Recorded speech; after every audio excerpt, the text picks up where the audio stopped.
subscribe to my channel and also press this bell icon. नमस्कार साथियों, एक बार फिर से आप सभी लोगों का स्वागत है हमारे nursing education smart discussion classes के यूट्यूब चैनल पर। तो पिछली बार अपन ने anatomy and physiology subject start करी थी, जिसमें अपन ने सेल बायोलॉजी का जो टॉपिक था अपन ने कंप्लीट करा था पूरा चैप्टर। तो आज का अपना टॉपिक रहने वाला है टिश्यू, यानी कि ऊतक। ऊतक चार तरह के ऊतक होते हैं मानव शरीर में पाए जाते हैं। पहला कनेक्टिव टिश्यू, दूसरा एपिथेलियम टिश्यू, तीसरा मस्कुलर टिश्यू और चौथा नर्वस टिश्यू। कनेक्टिव टिश्यू को संयोजी ऊतक भी कहते हैं। एपिथेलियल टिश्यू को उपकला ऊतक कहते हैं। मस्कुलर टिश्यू यानी कि मसल्स टिश्यू को पेशीय ऊतक कहते हैं। और नर्वस टिश्यू यानी कि तंत्रिका ऊतक कहलाता है। ठीक है, तो अपन आज टिश्यू के बारे में स्टडी करते हैं। डेफिनेशन देखते हैं। First of all, tissue, what is tissue? Tissue is a group of cell known as tissue. Tissue क्या होता है? खूब सारी सेल मिलके टिश्यू बनाती हैं। ग्रुप सेल्स का जो ग्रुप होता है वो टिश्यू कहलाता है। तो tissue, the group of cell is known as tissue. Histology, it is the branch of medical science which deals with the study of tissue. Histology क्या है? मेडिकल साइंस की वह ब्रांच जिसके अंदर अपन टिश्यू की स्टडी करते हैं, क्या कहलाता है? हिस्टोलॉजी। तो मेडिकल साइंस की ब्रांच जिसके अंदर अपन टिश्यू की स्टडी करते हैं क्या कहलाता है? Histology. The human body are consist by 4 types of tissue. जो ह्यूमन बॉडी है वो कंसिस्ट होती है कितने प्रकार के सेल से टिश्यू से मिलकर बनी होती है बॉडी? 4 प्रकार के। एपिथेलियम टिश्यू उपकला ऊतक जिसे हम कहते हैं। कनेक्टिव टिश्यू संयोजी ऊतक। मस्कुलर टिश्यू पेशी ऊतक। और नर्वस टिश्यू तंत्रिका ऊतक। पहला यहीं से देखते हैं अपन, epithelium tissue. The word epithelium is composed by 2 words, epi plus thelium. Epi means upon, thelium means basement membrane, यानी कि बेसमेंट मेम्ब्रेन के ऊपर जो सेल्स ग्रो करती हैं वो क्या कहलाता है? Epithelial tissue. तो epithelial tissue grow upon basement membrane. जो एपिथेलियल टिश्यू है वो बेसमेंट मेम्ब्रेन के ऊपर वृद्धि करता है, ग्रो करता है। Epithelial tissue are found, epithelial tissue कहाँ कहाँ पाया जाता है? कहाँ पाया जाता है? Inner most layer of internal smooth organs. जो इंटरनल स्मूथ ऑर्गन्स जो होते हैं उनकी जो इनर मोस्ट लेयर होती है वो किससे बनी होती है? एपिथेलियल टिश्यू से। Outer most layer of skin, skin की जो आउटर मोस्ट लेयर होती है डर्मिस, वो किससे मिलके बनी होती है? एपिथेलियम से। ग्लैंड्स, जितनी भी ग्लैंड्स होती है ह्यूमन बॉडी के अंदर वो किससे मिलके बनी होती है? एपिथेलियम से। तो glands of human body. Functions देखते हैं अपन, मेजर फंक्शंस क्या क्या होते हैं एपिथेलियम टिश्यू के। It is responsible for protection. जो एपिथेलियम है वो प्रोटेक्शन का काम करता है, like as skin only epidermis. Skin का जो एपिडर्मिस जो पार्ट है ना, डर्मिस नहीं, एपिडर्मिस जो पार्ट है वो प्रोटेक्शन का काम करता है। एक्सक्रीशन, एक्सक्रीशन का मतलब उत्सर्जन। स्किन से स्वेट, पसीना जो निकलता है, जीआई के एक्सक्रीशंस होते हैं। सीक्रेशन का मतलब स्त्रवण, है ना, ग्लैंड, सुई ग्लैंड से सीक्रेशंस होता है हॉर्मोन्स का। एब्जॉर्प्शन मीन अवशोषण। जैसे स्किन है, जीआई लेयर है, वहाँ से क्या होता है? एब्जॉर्प्शन होता है न्यूट्रिशंस का, मिनरल्स का, या फिर कोई भी चीज़ जो बॉडी को रिक्वायर होती है वो बॉडी क्या करती है? वहाँ सरफेस से उसको एब्जॉर्ब कर लेती है। Epithelium tissue is an avascular tissue. Epithelial tissue जो है वो एवास्कुलर होता है, इसको कोई ब्लड सप्लाई नहीं जाती है। तो it is an avascular tissue. जो एपिथेलियल टिश्यू होता है उसको ब्लड सप्लाई नहीं होती, वो एवास्कुलर टिश्यू होता है। अब क्लासिफिकेशन देखते हैं अपन टिश्यू का, एपिथेलियम टिश्यू का। तो पहला है depend upon the layers of cell. जो सेल्स की जो लेयर है ना उसके अकॉर्डिंग अपन क्लासिफिकेशन देखते हैं। तो 2 तरीके से इसका क्लासिफिकेशन है लेयर्स के आधार पे, एक तो सिंपल एपिथेलियम और एक स्ट्रेटिफाइड एपिथेलियम। सिंगल लेयर्ड की जो एपिथेलियम पाई जाती है उसको सिंपल एपिथेलियम कहते हैं। जैसे एग्जांपल देखो, सिंगल लेयर के आपको बेसमेंट मेम्ब्रेन के ऊपर सिंगल सेल की लेयर दिखाई दे रही है लेफ्ट हैंड साइड। अब अपन देखते हैं बी, स्ट्रेटिफाइड एपिथेलियम। इसमें मल्टीपल लेयर्ड होती हैं। जैसे बेसमेंट मेम्ब्रेन के ऊपर एक लेयर ग्रो करी, फिर उसके ऊपर एक और लेयर ग्रो करी, तो ऐसे मल्टीपल लेयर एक के ऊपर एक ग्रो करते हैं। एग्जांपल बी के अंदर आप देख सकते हैं स्ट्रेटिफाइड एपिथेलियम के अंदर। ठीक है, सेकंड क्लासिफिकेशन एपिथेलियम टिश्यू का, depend upon the shape of cell. Cell की शेप यानी आकृति के आधार पर इसको तीन भागों में बांटा गया है। पहला ए, स्क्वेमस एपिथेलियम। स्क्वेमस का मतलब होता है चपटा, यानी कि स्केल फ्लैट टाइप, फ्लैट मतलब चपटा। तो स्क्वेमस एपिथेलियम टिश्यू देख सकते हैं आप एग्जांपल में। देखिए इसका इसका जो डायग्राम प्रेजेंटेशन है, बेसमेंट मेम्ब्रेन दिख रही है, उसके ऊपर जो फ्लैट सरफेस दिखाई दे रही है, फ्लैट सेल्स हैं। B, cuboidal shape, cuboidal epithelium. इसकी क्यूब लाइक स्ट्रक्चर होती है सेल्स की, तो इसको नाम दिया गया cuboidal epithelium. Third one is c, columnar epithelium tissue. Column like structure यानी कि स्तंभाकार, है ना। तो स्तंभाकार जो सेल्स की जो लेयर बन जाती है बेसमेंट मेम्ब्रेन के ऊपर, वो कोलमनर एपिथेलियम कहलाता है। अब अपन देखते हैं स्किन। स्किन के बारे में पढ़ते हैं।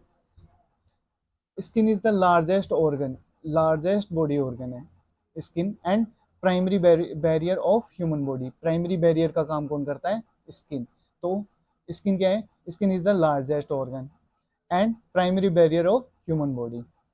It is composed by epidermis and dermis. Epidermis यानी एपिथेलियम टिश्यू से मिलकर बना होता है। एपिडर्मिस अपन अभी पहले भी चर्चा कर रहे थे। डर्मिस, डर्मिस जो पार्ट होता है स्किन का, वो कनेक्टिव टिश्यू का बना होता है। Largest gland of human body, liver. सबसे बड़ी जो ग्लैंड होती है बॉडी के अंदर, ह्यूमन बॉडी के अंदर, वो लिवर होता है। अपन अब देखते हैं thermoregulatory centre.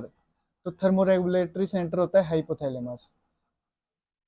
Respiratory regulatory centre वो होता है मेडुला ऑब्लांगेटा। बी, बीपी यानी ब्लड प्रेशर रेगुलेटरी सेंटर, वो होता है मेडुला ऑब्लांगेटा। हार्ट रेट और पल्स रेट रेगुलेटरी सेंटर, ये भी मेडुला ऑब्लांगेटा होता है। तो टीपीआर, वाइटल जो साइंस होते हैं ना, TPR, BP, temperature, pulse rate या heart rate, or respiration, BP यानी ब्लड प्रेशर। तो जो टेम्परेचर होता है ना, उसको ही हाइपोथैलेमस जो कंट्रोल करता है, रेगुलेशन करता है। बाकी जितने भी है ना, पी आर बीपी यानी कि पल्स रेट और रेस्पिरेशन और बीपी यानी ब्लड प्रेशर, इन तीनों को मेंटेन कौन करता है, रेगुलेशन कौन करता है इनका? इनका रेगुलेटरी सेंटर कहाँ होता है? मेडुला ऑब्लांगेटा के अंदर। सिर्फ टेम्परेचर यानी कि थर्मो रेगुलेटरी सेंटर होता है, वो हाइपोथैलेमस में होता है। बाकी जो तीनों सेंटर होते हैं, रेस्पिरेटरी का, ब्लड प्रेशर का और हार्ट रेट का, ये तीनों रेगुलेटरी सेंटर मेडुला ऑब्लांगेटा में पाए जाते हैं। थर्मोरेगुलेटरी ऑर्गन, अभी अपन सेंटर की बात कर रहे थे, ब्रेन के अंदर जो सेंटर होता है वो हाइपोथैलेमस में होता है, लेकिन थर्मोरेगुलेशन का काम कौन सा ऑर्गन करता है? वो होता है स्किन। अब अपन स्किन की स्ट्रक्चर देख लेते हैं। ऊपर ही ऊपर अपन को पहले नंबर पे राइट हैंड साइड पे अपन देखें तो यहाँ दिख रहा है एपिडर्मिस। बेसमेंट मेम्ब्रेन के ऊपर जो सिंगल लेयर ग्रो कर रही है, मल्टीपल लेयर भी होती है, तो ये ग्रो कर रही है, ये क्या है? एपिडर्मिस। एपिडर्मिस के जस्ट नीचे देखो सेकंड नंबर पे लिखा हुआ है डर्मिस। ये कनेक्टिव टिश्यू का बना होता है। एपिडर्मिस होता है वो एपिथेलियम का होता है, डर्मिस जो होता है वो कनेक्टिव टिश्यू का होता है। एपिडर्मिस और डर्मिस, इन दोनों को मिलकर ही ये दोनों मिलकर ही क्या बनते हैं? स्किन। स्किन को बोलते हैं अपन क्यूटेनियस। ठीक है, तो एपिडर्मिस और डर्मिस ये दोनों क्या है? क्यूटेनियस यानी स्किन। जो एपिडर्मिस है वो एपिथेलियम टिश्यू का बना होता है, और डर्मिस जो होता है वो कनेक्टिव टिश्यू का मिलकर बना होता है। जस्ट स्किन के बिलो यानी कि नीचे सब cutaneous. Cutaneous means skin, skin के नीचे मतलब सब क्यूटेनियस। तो सब क्यूटेनियस पोर्शन के अंदर अपने को देखने को मिल जाते हैं कनेक्टिव टिश्यू। ये एडिपोज टिश्यू होते हैं, एडिपोज टिश्यू होते हैं जो कि कनेक्टिव टिश्यू होते हैं। जो कि एडिपोसाइट्स जो होती है ना, वसा, एडिपोज टिश्यू यानी कि वसा, फैट लेयर होती है स्किन के जस्ट नीचे, क्यूटेनियस के जस्ट नीचे, तो वो एडिपोज टिश्यू होता है। तो ये बेसिकली कनेक्टिव टाइप टिश्यू होता है। और हाइपोडर्मल लेयर है।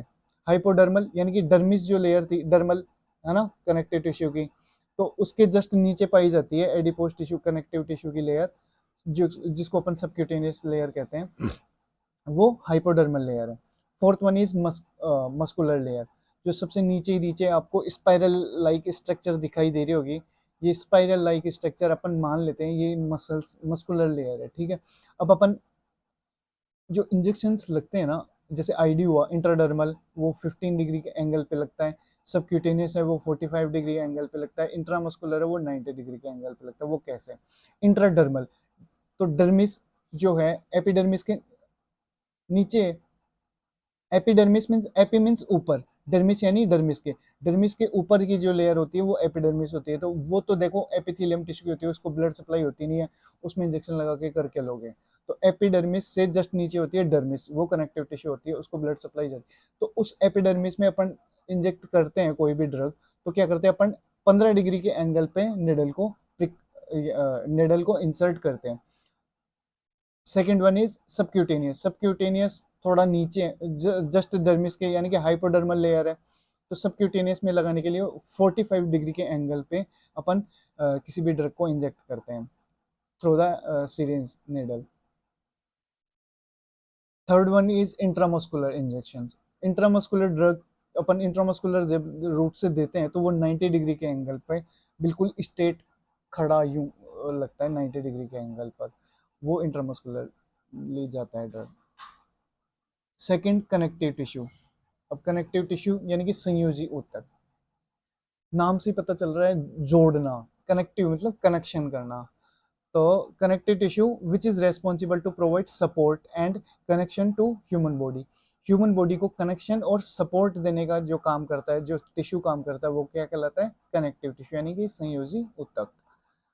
देखते हैं अपन classification, classification of connective tissue. देखिए इसको अपन बांट लेते हैं, mechanical connective tissue, fibrous connective tissue, and third one is vascular या फ्लूइड कनेक्टिव टिश्यू। तीन पार्ट में अपन ने कनेक्टिव टिश्यू को क्लासिफाई करा। पहला अपन देख लेते हैं मैकेनिकल कनेक्टिव टिश्यू। मैकेनिकल यानी कि मैकेनिकल सपोर्ट जो देगा अपने को कनेक्टिव टिश्यू, वो क्या कहलाएगा? Mechanical connective tissue. It is responsible to provide mechanical support to the human body, that is called mechanical connective tissue. It is responsible to provide, ये किसके लिए प्रोवाइड करने के लिए रेस्पॉन्सिबल होता है? सपोर्ट किसको? बॉडी को सपोर्ट करने के लिए, जो कि मैकेनिकल सपोर्ट करने के लिए जो टिश्यू रेस्पॉन्सिबल होता है क्या कहलाता है? Mechanical connective tissue. Like as bone and cartilage. देखिए बोन्स जो है फ्रेमवर्क प्रोवाइड करवाता है अपनी बॉडी को, और कार्टिलेज भी। कार्टिलेज और बोन के अंदर स्लाइटली डिफरेंस होता है, स्लाइटली तो क्या होता है, दोनों की सेल्स भी अलग होती हैं। ये बोन जो होती है ओस्टियोब्लास्ट सेल जो होती है वो बोन फॉर्मिंग सेल्स होती हैं। कार्टिलेज जो है उसकी जो कॉन्ड्रोब्लास्ट जो सेल्स होती हैं, ये इसकी फॉर्मिंग सेल्स होती हैं। तो बेसिकली पेलिएबिलिटी पाई जाती है कार्टिलेजेस के अंदर, और बोन जो होती है ना उनमें रिजिडिटी होती है, यानी कि कठोरता होती है, फ्लेक्सिबिलिटी नहीं होती। बोन को अपन, स्केलेटल सिस्टम को अगर अपन बॉडी से बाहर निकाल दे तो बॉडी जो है एक जगह, स्किन जो भी अपने को जितना भी कुछ दिख रहा है वो सब मैटर एक जगह कलेक्ट हो जाएगा। तो अब सपोज करो कि जैसे एक टेंट है, टेंट में पिलर होते हैं, वो कपड़ा अगर मैं पिलर को हटा दूं तो कपड़ा कपड़ा एक जगह आके इकट्ठा हो जाएगा ना। तो ये फ्रेमवर्क प्रोवाइड करवाता है। तो मैकेनिकल सपोर्ट जो करवा रहा है बॉडी को कंप्लीट, वो कौन सा कनेक्टिव टिश्यू है? Mechanical connective tissue. तो इसमें दो चीजें हैं, बोन और कार्टिलेज। जो बोन्स होती हैं ओस्टियोब्लास्ट, यहाँ पे मेंशन करा हुआ है ओस्टियोब्लास्ट, बोन फॉर्मिंग सेल्स जो होती हैं वो ओस्टियोब्लास्ट होती हैं। कॉन्ड्रोब्लास्ट कार्टिलेज फॉर्मिंग सेल्स होती हैं। ओस्टियोक्लास्ट ये बोन डिस्ट्रक्टिव सेल्स होती हैं। It contain multiple nucleus. देखो न्यूक्लियस ज्यादा होगा ना तो सेंट्रोसोम्स भी ज्यादा होंगे। सेंट्रोसोम्स का क्या काम होता है? अपन सेल बायोलॉजी में भी पढ़े थे, सेंट्रोसोम्स का काम होता है सेल डिवीजन करवाने के लिए रेस्पॉन्सिबल होता है। तो अगर न्यूक्लियस ज्यादा होंगे तो मल्टीपल नंबरिंग होएगी, मल्टीपल न्यूक्लियस बनेंगे, तो मल्टीपल न्यूक्लियस होने के कारण ये डिस्ट्रक्शन करने लग जाता है। तो ओस्टियोक्लास्ट यानी कि बोन को, बोन्स डिस्ट्रक्टिंग सेल को अपन ओस्टियोक्लास्ट कहते हैं। अब आते हैं second B, fibrous connective tissue. Fibre like structure होती है जो कि कनेक्शन का काम करती है। जैसे फाइबर, फाइबर का मतलब होता है तंतु, या फिर आपने ब्रश, टूथब्रश देखा है, टूथब्रश जो होता है ना, जो आगे जो फाइबर्स होते हैं नायलॉन 6 के, तो इसी तरह फाइबर्स अपनी बॉडी के अंदर भी पाए जाते हैं जो कि कनेक्शन का काम करते हैं, like that it is composed by fibres, ये फाइबर्स से मिलके बने होते हैं, fibrous connective tissue. It is also provide support and connection to the body organs, ये बॉडी ऑर्गन्स को सपोर्ट और कनेक्शन देने का काम करते हैं, प्रदान करते हैं। इट इंक्लूड्स, अब फाइब्रस जो कनेक्टिव टिश्यू है वो उसमें क्या क्या इंक्लूड किया गया, इलास्टिक फाइबर्स, इलास्टिसिटी होती है इलास्टिक फाइबर्स के अंदर, यानी कि प्रत्यास्थता का गुण पाया जाता है, खिंचाव तनाव का। ऐसे फाइबर्स होते हैं जैसे रबर लाइक स्ट्रक्चर होती है, उसके अंदर फाइबर्स के अंदर स्ट्रेचेबिलिटी होती है। कोलेजन फाइबर्स ये थोड़े हार्ड होते हैं, है ना। डर्मिस जो है ये भी एक फाइबर्स होते हैं, कलेक्ट हो जाते हैं। एडिपोस टिश्यू होता है, तो एडिपोसाइट्स जो होती है ना, adipocytes, adipo means, adipo word is regard to the fat, site means cells, जो फैट का निर्माण करने वाली जो सेल्स होती है अपनी बॉडी के अंदर वो एडिपोसाइट्स कहलाती है, यानी एडिपोस टिश्यू कहलाता है। लिगामेंट्स, फिफ्थ वन इज अपन देखें, लिगामेंट्स, लिगामेंट्स क्या होते हैं, वो फाइबर्स होते हैं जो कि बोन को बोन से जोड़ने का काम करते हैं, ये फर्स्ट बोन ये सेकंड बोन, तो इनके बीच में फाइबर्स कनेक्शन करवाते हैं, तो वो फाइबर्स क्या कहलाएंगे, लिगामेंट्स, यानी कि स्नायु हिंदी में जिसको कहते हैं अपन, आपने कभी सुना हो तो, 12th के एनसीईआरटी में, 11th के एनसीईआरटी में देखा होगा, हिंदी मीडियम से हो गए तो। Ligaments, it's a fibres connective tissue which joint bone to bone, यानी कि हड्डी को हड्डी, अस्थि को अस्थि से, यानी कि बोन को बोन से जोड़ने वाले जो फाइबर्स होते हैं, जो कनेक्टिव फाइबरस कनेक्टिव टिश्यू होते हैं वो लिगामेंट्स कहलाते हैं। जैसे इसका एग्जांपल देखें अपन, इलियोफिमोरल लिगामेंट, नाम से पता चल रहा है, इलियम बोन होती है और फिमोरल जो बोन होती है, अपनी लेग की जो फिमोरल बोन है, और जो हिप बोन है, इलियम एक हिप बोन है, आपने नाम सुना होगा, 3 हिप बोन होती है, इलियम, इस्चियम एंड प्यूबिस। जो इलियम बोन है वो फीमर से कनेक्शन होती है, वो कौन से लिगामेंट से मिलकर बनी होती है, वो इलियोफिमोरल लिगामेंट से मिलकर बनी होती है, और ये बॉडी का सबसे स्ट्रॉन्गेस्ट लिगामेंट है, क्योंकि पूरा वेट बियरिंग, यानी कि वजन जो सहने का काम होता है ना जिस लिगामेंट्स पे, वो यही लिगामेंट है, तो सबसे स्ट्रॉन्गेस्ट होना भी इसके लिए रेस्पॉन्सिबल है। तो इलियोफिमोरल जो लिगामेंट होता है, it is the strongest ligament of the human body का सबसे स्ट्रॉन्गेस्ट लिगामेंट होता है iliofemoral ligament, which connect ilium bone to the femur bone, जो कि इलियम बोन को और फीमर बोन को जोड़ता है। Sixth one is tendon, tendon जो होता है हिंदी में इसको कंडराएं कहते हैं, हिंदी पे मत जाओ, 11th के एनसीईआरटी में जो स्केलेटल सिस्टम है ना, वहाँ आप देखना हिंदी के अंदर, कंडराएं शब्द से ही आप डर रहे होगे, तो टेंडन याद रख लो, रवीना टंडन ही मान लो भले ही, जो याद रहे आपको। टेंडन जो होते हैं वो कंडराएं शब्द होता है इसके लिए, जो जैसे लिगामेंट्स होते हैं ना, बोन को बोन से जोड़ा, यहाँ होता है मसल्स को बोन से जोड़ने का जो फाइबर्स काम करते हैं वो कहलाते हैं टेंडन।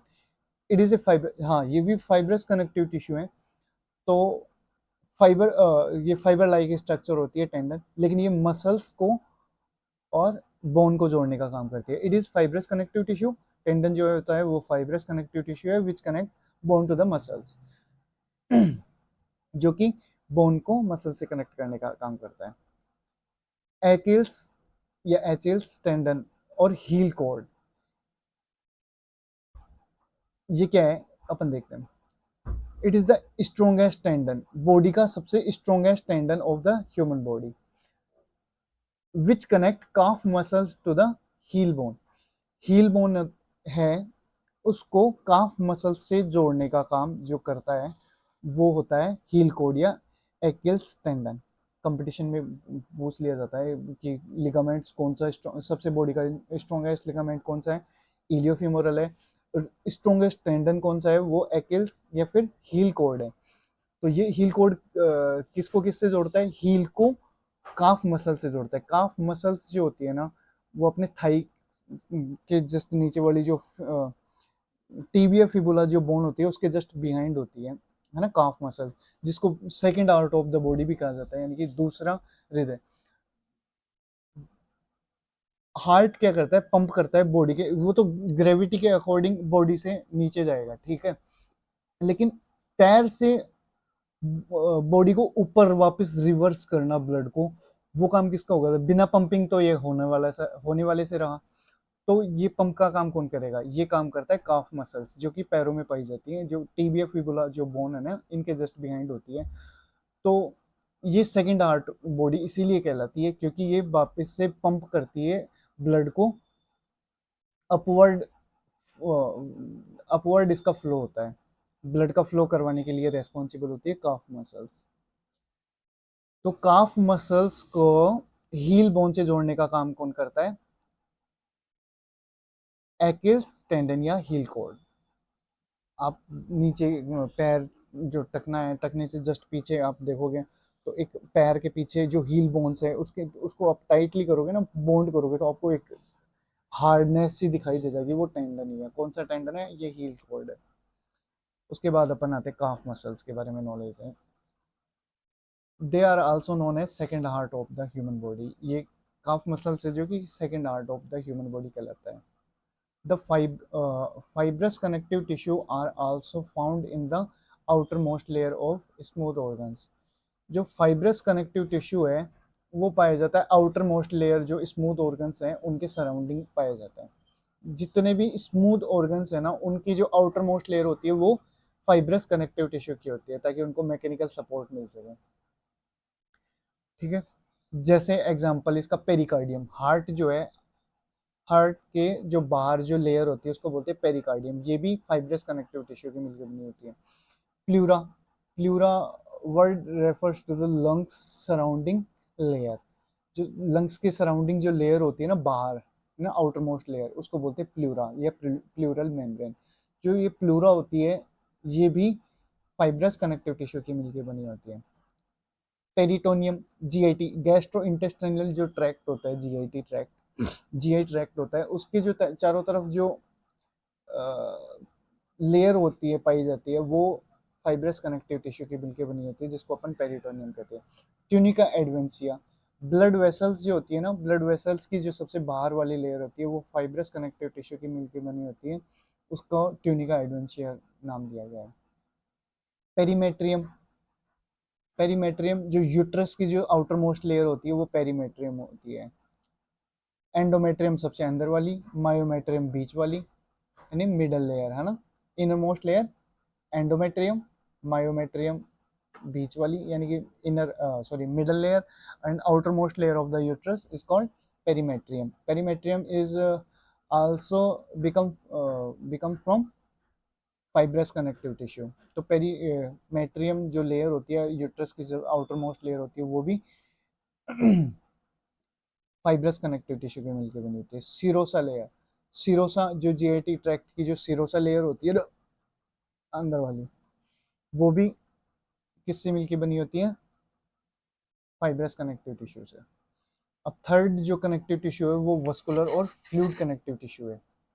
फ्लूइड अपनी बॉडी के अंदर ब्लड है या लिम्फ है। बॉडी फ्लूइड के बारे में अपन है ना फर्दर डिस्कस करने वाले हैं। इंट्रासेलुलर फ्लूइड क्या होता है ना, आईसीएफ। एक्स्ट्रा सेलुलर फ्लूइड जो होता है उन सब के बारे में अपन फर्दर डिस्कस करेंगे। नेक्स्ट जो चैप्टर अपन पढ़ेंगे ना हीमेटोलॉजी, हीमेटोलॉजी के दौरान ही, उससे पहले अपन जो बॉडी फ्लूइड्स हैं उनके बारे में पढ़ने वाले हैं। तो एक बार जनरल देख लेते हैं। जैसे वस्कुलर जो बहन, वस्कुलर का मतलब होता है बहाव, है ना। फ्लूइड मीन्स तरल पदार्थ। जो तरल कनेक्टिव टिश्यू हैं वो दो हैं, ब्लड और lymph. Blood is a false connective tissue, blood जो है फाल्स कनेक्टिव टिश्यू है because it is the liquid state, liquid state के अंदर पाया जाता है, इसलिए फाल्स कनेक्टिव टिश्यू कहा गया। देखिए एग्जाम्पशन भी मान लो इसको, बॉडी को नीड होती है ऑक्सीजन की, ठीक है, सेल तक पहुंचाना होगा, तो पहुंचाना होता है ना। मेटाबॉलिज्म के लिए ऑक्सीजन का काम करती है, ऑक्सीजन की नीड होती है सेल्स को, ठीक है। वो ऑक्सीजन अपन लंग्स से लिए, चलो ठीक है, ब्लड सप्लाई आई लंग्स के पास में, तो डिफ्यूजन हुआ ऑक्सीजन, डिफ्यूजन से जिधर लो कंसंट्रेशन है ब्लड वेसल्स के अंदर O2 का इनहेल हुआ, O2 ट्रांसफर हुई, CO2 का कंसंट्रेशन लंग्स में कम था तो ये इधर हो गया। तो ये जो कैरी करने का काम कर रहा है, ये ब्लड कर रहा है कैसे, जो हीमोग्लोबिन होता है ना उससे बाइंड हो जाता है, तो ऑक्सी हीमोग्लोबिन है ना, हीमोग्लोबिन के साथ ऑक्सीजन बाइंड होना, तो ये एक प्रकार से बाइंड होना यानी कनेक्शन वर्ड आ रहा है ना, बाइंड हो रहा है, तो इसलिए कनेक्टिव टिश्यू इसीलिए भी नाम दिया गया है। तो फाल्स कनेक्टिव टिश्यू कह सकते हैं अपन, लेकिन कनेक्शन का काम तो कर रहा है क्योंकि कनेक्ट कर रहा है बॉडी को, बॉडी के एक पार्ट को दूसरे पार्ट से, ऑक्सीजन का भी सप्लाई कर रहा है, कार्बन डाइऑक्साइड वेस्ट जो मटेरियल है उसको आउट भी कर रहा है, बॉडी से बाहर एक्सक्रीट कर रहा है। Some of the blood cells like RBC doesn't contain the true nucleus, जो आरबीसी है उसके पास में ट्रू न्यूक्लियस नहीं पाया जाता। Some of the blood cells like as RBC doesn't contain the true nucleus. Connective tissue is the most abundant in human body. Connective tissue है most abundant, यानी कि प्रचुर मात्रा में पाए जाने वाला जो कि टिश्यू होता है कनेक्टिव टिश्यू कहलाता है।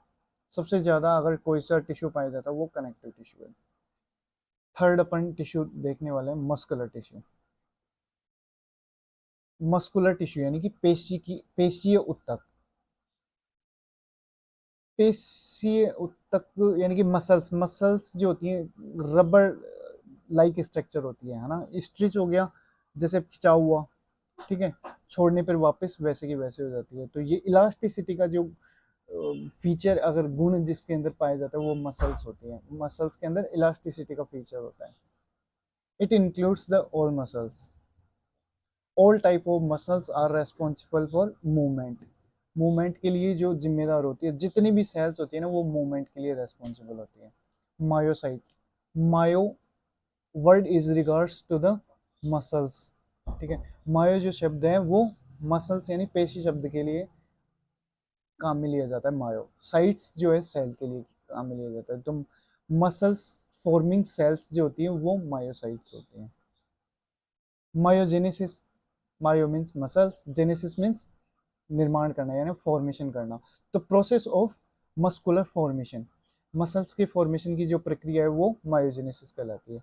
मायोपैथी, मायो वर्ड जो है मसल्स के लिए, पैथी पैथोलॉजी, पैथोजन है ना, डिस्ट्रक्शन डिस्टरबेंस हुआ है ना, तो मसल्स के अंदर डिस्टरबेंस, मसल्स के फंक्शंस के अंदर डिस्टरबेंस क्रिएट होना, दैट इज कॉल्ड मायोपैथी, यानी कि disturbance in muscular functions, that is called myopathy. अपन अब क्लासिफिकेशन देखते हैं मसल्स का। मसल्स का क्लासिफिकेशन, अपन तीन तरह की मसल्स अपनी बॉडी के अंदर पाई जाती है, skeletal muscles, smooth muscles and cardiac muscles. अपन अब लोकेशन देखते हैं, इन तीनों जो मसल्स होती हैं इनकी लोकेशन देखते हैं। जो स्केलेटल मसल्स है वो स्केलेटल सिस्टम के अंदर पाई जाती है। स्मूथ मसल्स, क्योंकि स्मूथ ऑर्गन्स जो होते हैं ना वहाँ स्मूथ मसल्स पाई जाती हैं।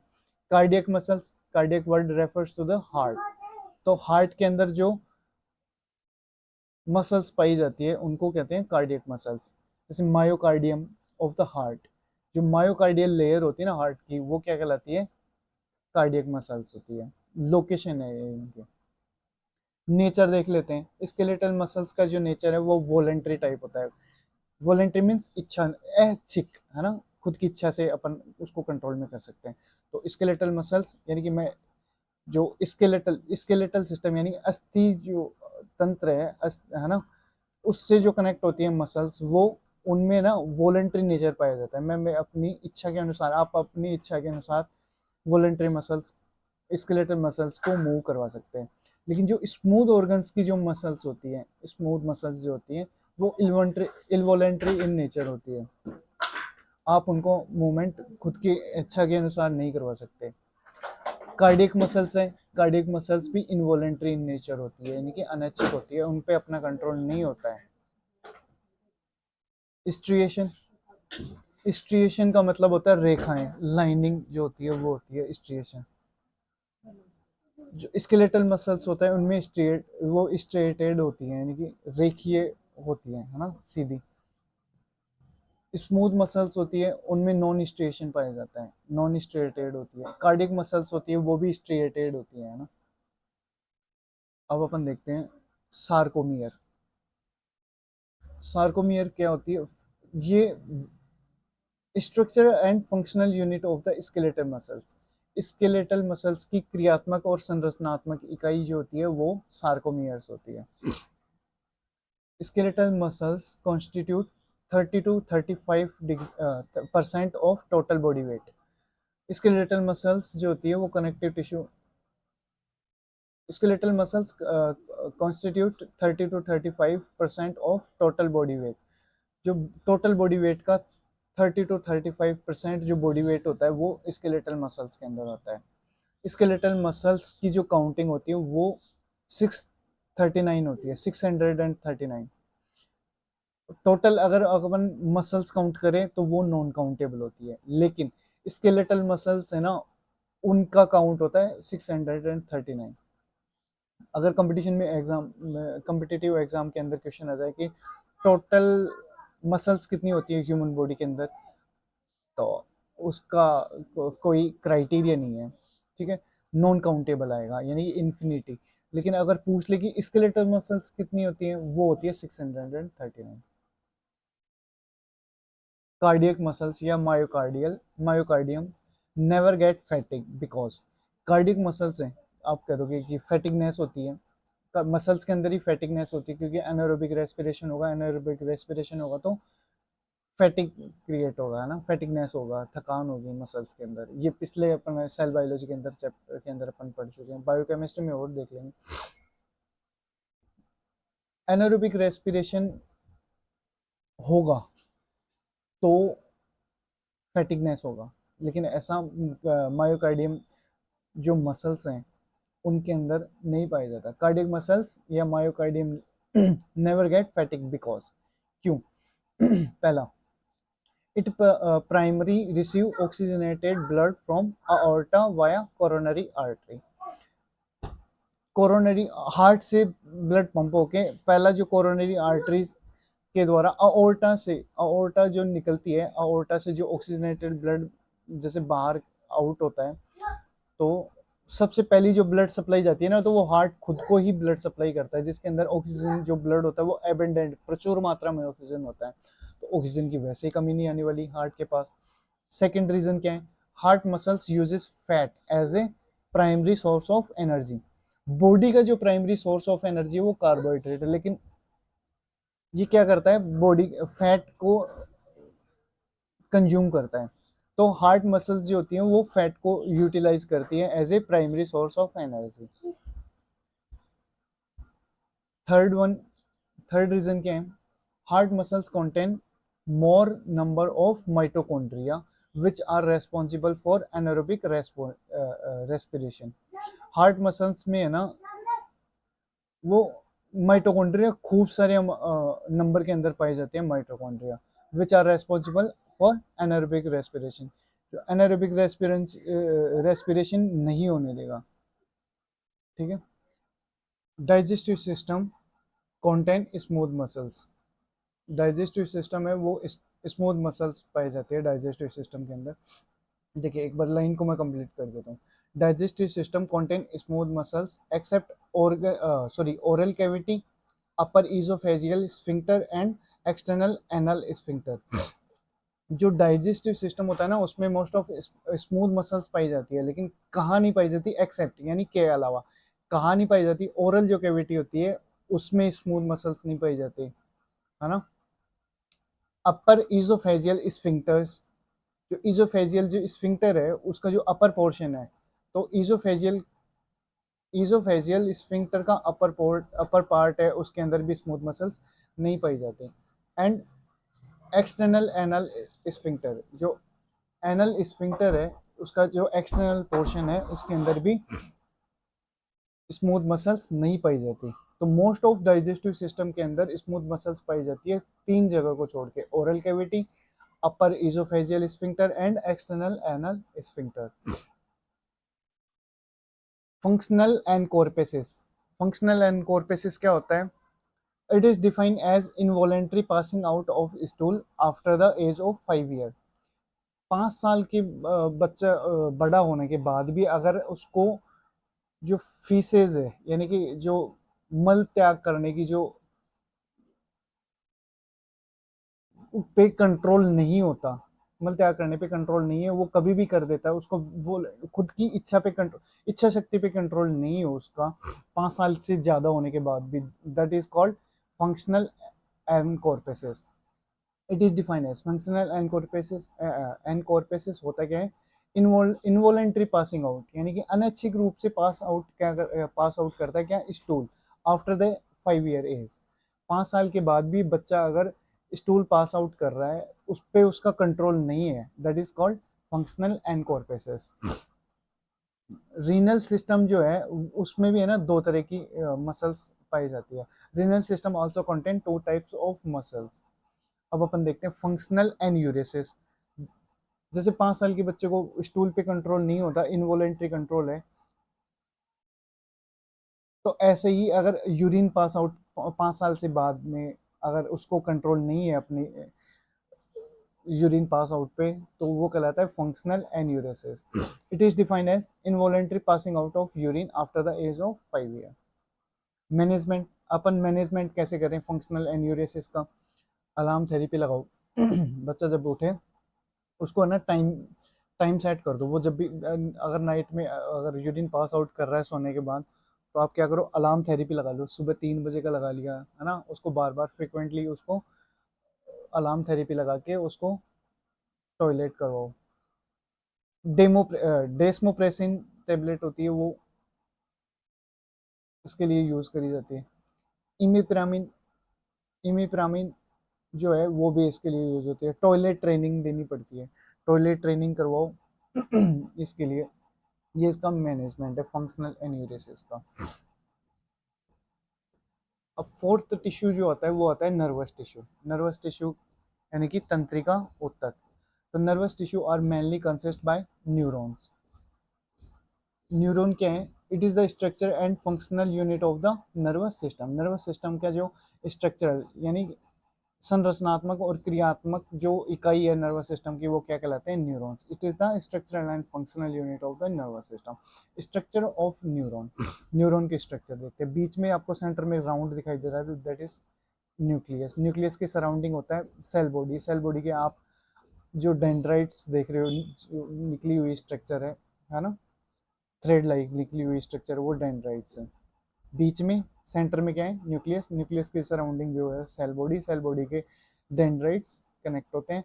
और एक जो पार्ट होता है जो आपको लंबा सा दिखाई दे रहा है नीचे, वो एक्सोन पार्ट होता है।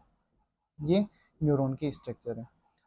The neurons tissue have minimum power of regeneration because neurons doesn't contain centrioles, so they can't be divided। जो नर्वस टिश्यू है वो minimum power of regeneration, minimum power, बहुत ही लेस पावर होती है रीजनरेट होने की, यानी कि पुनरुद्भवन की इनमें कैपेसिटी नहीं होती है, पावर बहुत कम होती है न्यूरॉन्स के अंदर। तो एक बार डैमेज हो जाती है नर्व सेल्स, तो बहुत रेयर चांस होता है कि वो वापस रीजनरेट हो जाए। दे कांट बी डिवाइडेड, क्योंकि ये डिवाइड नहीं हो पाती, क्योंकि इनमें सेंट्रियोल्स एब्सेंट होता है। इसलिए सेंट्रियोल्स क्या काम करवाते हैं? सेल डिवीजन का। सेल डिवीजन ही नहीं होगा तो ये डिवाइड कैसे होगी? डिवाइड नहीं होगी तो रीजनरेट नहीं होगी, दोबारा नहीं बनेगी। सिनेप्स क्या होता है? सिनेप्स एक जंक्शन होता है, अपन पहले देख लेते हैं। It is the junction by neurons communicate with each other. एक न्यूरॉन से दूसरे न्यूरॉन्स को कनेक्शन देने का जो जंक्शन होता है, संधि जहाँ होती है, दो एक न्यूरॉन से दूसरे न्यूरॉन्स को कम्युनिकेट करने के लिए, इंफॉर्मेशन शेयर करने के लिए जो कनेक्शन होता है, वो कनेक्शन क्या कहलाता है? Synapse. It is the junction. एक जंक्शन होता है सिनेप्स, जहाँ पे न्यूरॉन्स एक दूसरे को कम्युनिकेट करते हैं। Types of neurons according to the functions. Functions के आधार पे न्यूरॉन्स को दो तीन पार्ट में बांटा गया है। सेंसरी एफरेंट न्यूरॉन्स, दूसरा है मोटर इफरेंट न्यूरॉन्स, तीसरा है मिक्स्ड न्यूरॉन्स। जो पहला है उसके बारे में देखते हैं। सेंसरी, नाम से पता चल रहा है, सेंस। सेंस किसी भी चीज़ का अपने को अनुभूति होना, पता चलना, वो क्या कहलाता है? सेंस। कि भाई इस चीज़ का ज्ञान होना, किसी चीज़ का अनुभव होना, अनुभूति होना। जैसे कोई चीज़ गर्म है, मैं उसको टच करूँगा, आप उसको टच करेंगे, तो टच करने से ही आपको फील आएगा। वो पता कैसे चलेगा? नर्व्स होती है, नर्व सप्लाई क्या करती है? इम्पल्स जनरेट करती है। वो इम्पल्स कहाँ जाते हैं? वो जाते हैं सेंट्रल नर्वस सिस्टम तक। तो इम्पल्स को बॉडी पार्ट से सेंट्रल नर्वस सिस्टम तक पहुंचाने का काम जो करता है वो सेंसरी या एफरेंट न्यूरॉन्स काम करते हैं। तो पहला क्या हो गया, sensory afferent neurons, they carry impulses from body part to central nervous system. Second one is motor या एफरेंट न्यूरॉन्स, इफरेंट न्यूरॉन्स। अब सेंस, जलने का सेंस पहुंच गया, ठीक है, एफरेंट जो न्यूरॉन्स है उनके थ्रू पहुंच गया सेंट्रल नर्वस सिस्टम तक। अब सेंट्रल नर्वस सिस्टम ऐसा तो है नहीं कि गर्म चीज को मैं पकड़ के रखूंगा तो अब पहुंच तो गया ब्रेन तक, अब उसको हटाना तो है नहीं, नहीं तो उंगली जल जाएगी। अब उसको हटाने की जो कमांड वापस से आएगी उसको बोलते हैं मोटार फंक्शंस, यानी कि अब काम करवाना है ना, मोटाइल करवाना है उससे। तो अब वहां से इम्पल्स सेंट्रल नर्वस सिस्टम से इम्पल्स जाएंगे कि उस बॉडी ऑर्गन तक के पार्ट तक जो जल रहा है, जिसको बर्निंग सेंसेशन आ रहे हैं, तो वहां पे कमांड जाएगी सेंट्रल नर्वस सिस्टम से कि इसको हटा लो। That is motor efferent neurons, motor या efferent neurons, they carry impulses from central nervous system to body part. Mixed neurons, कई न्यूरॉन्स ऐसे होते हैं कि जिनमें दोनों फंक्शंस एक साथ चल रहे होते हैं, कोलैबोरेशन होता है, दे परफॉर्म बोथ फंक्शंस, यानी कि मोटार फंक्शंस भी होता है और उनमें सेंसरी सेंसरी न्यूरॉन्स का भी काम करते हैं, है ना। नर्वस सिस्टम के टाइप, सिस्टम को दो पार्ट में डिवाइड करा गया है। न्यूरॉन्स होता है, एक न्यूरोग्लियल सेल्स होती हैं। न्यूरॉन्स नर्व सेल्स जो होती हैं, न्यूरोग्लिया जो नर्व न्यूरॉन्स के सराउंडिंग या न्यूरॉन्स को जो क्या कहते हैं उसको, न्यूट्रिशन सप्लाई का जो काम करती है, न्यूट्रिशन प्रोवाइड करवाती है जो सेल्स, उनको बोलती है न्यूरोग्लियल सेल्स। ग्लाइयोमा, ओमा वर्ड आते ही लगा लो कि cancer like tumour like cells होती है, तो न्यूरोग्लिया। ट्यूमर, ग्लाइयोमा क्या होता है, tumour arise from neuroglial cells. Neuroglial cells का जो ट्यूमर होता है वो क्या कहलाता है, glioma. Division of nervous system को डिवाइड करा गया दो पार्ट के अंदर, सेंट्रल नर्वस सिस्टम और पेरिफेरल नर्वस सिस्टम, सीएनएस और पीएनएस। जो सेंट्रल नर्वस सिस्टम होता है वो ब्रेन और स्पाइनल कॉर्ड होता है, ब्रेन और स्पाइनल कॉर्ड नर्वस सिस्टम में फर्दर डिस्कस करेंगे अपन। पीएनएस जो होता है पेरिफेरल नर्वस सिस्टम, तो पेरिफेरल यानी कि बॉडी के और अदर पार्ट तक भी है ना सप्लाई होती है, नर्व सप्लाई होती है। तो ब्रेन को बोलते हैं क्रेनियम, तो वहां से जो नर्व्स निकलती है उनको बोलते हैं cranial nerves. Spinal cord central nervous system का पार्ट है, लेकिन स्पाइनल कॉर्ड से जो पेरिफेरली, पेरिफेरल का मतलब होता है परिधि है, यानी कि चारों तरफ जाके, तो बॉडी के चारों तरफ भी जाएंगी जो फैलेंगी नर्व्स, वो कहाँ से आएंगी, एक तो क्रेनियल नर्व्स ब्रेन से डायरेक्टली, क्रेनियम से। स्पाइनल कॉर्ड से जो निकलने वाली जो नर्व्स हैं उनको स्पाइनल नर्व्स कहते हैं। अब ऑटोनर्वस सिस्टम, ये सिंपैथेटिक और पैरासिम्पैथेटिक होता है, सिंपैथेटिक बढ़ाता भी है, पैरासिम्पैथेटिक घटाता है, ये एक्टिविटीज होती है बॉडी की, ये अपन नर्वस सिस्टम में फर्दर डिस्कस करेंगे। अब दो चार टॉपिक और हैं, वर्ड्स मेडिकल टर्म्स हैं उनके बारे में देख लेते हैं। न्यूक्लियई, न्यूक्लियई जो होता है वो सेल बॉडी जो होती है ना, group of cell body in nervous system, sorry central nervous system. Neurons के अपन स्ट्रक्चर देखे थे, उसमें सेल बॉडी जो होती है, सेल बॉडी का ग्रुप अगर सेंट्रल नर्वस सिस्टम के अंदर ग्रुप ऑफ सेल बॉडी पाए जाए तो उसको अपन न्यूक्लियाई कहते हैं, ट्रैक्ट। तो जो एक्सोन जो पार्ट था उनका ग्रुप अगर सेंट्रल नर्वस सिस्टम में पाया जाता है तो उसको अपन ट्रैक्ट कहते हैं। गैंग्लियन, गैंग्लियन होता है group of cell body in peripheral nervous system, peripheral nervous system के अंदर जो बॉडी सेल बॉडी है उसका ग्रुप क्या कहलाता है, गैंग्लियन। नर्व्स, नर्व्स कहते हैं एक्सोन, जो पीएनएस के अंदर ग्रुप क्रिएट कर रही हैं, ग्रुप बना रही हैं एक्सोन्स का, उनको कहते हैं नर्व। तो आज के लिए इतना ही था। जिन लोगों ने भी सब्सक्राइब नहीं करा है, नर्सिंग स्टूडेंट हैं, मेरी क्लासेस लगातार वॉच कर रहे हैं, है ना, क्लासेस अभी कंटिन्यू डालने वाला हूँ, काफ़ी टाइम से कभी डाल दिया कभी नहीं डाला, तो वापस से कंपिटिटिव बेस डाल रहा हूँ। ऐसा नहीं है कि इनको पढ़ के आप कंपटीशन को निकाल सकते हो, तो ऑब्वियसली जो यूनिवर्सिटीज़ के जो एग्ज़ाम्स हैं आरयूएचएस के, वे आप अगर अदर स्टेट से भी हो तो भी वो एग्ज़ाम्स आप क्रिएट कर सकते हो, एंट्रेंस टेस्ट भी पास कर सकते हो नर्सिंग के लिए। तो वो तो एंट्रेंस टेस्ट है। तो थैंक्स फॉर कीप वॉचिंग, ऐसे ही लगातार बने रहें हमारे नर्सिंग चैनल के साथ। आने वाली क्लासेस में कंटिन्यू करने वाला हूँ। नेक्स्ट अभी जो अपना टॉपिक इसके बाद रहेगा वो रहेगा अपना हीमेटोलॉजी चलेगी, हीमेटोलॉजी अपन स्टार्ट करने वाले हैं इसके बाद में। Blood blood cells haematology start करेंगे इसके बाद। ठीक है, चलो, थैंक्स टू ऑल।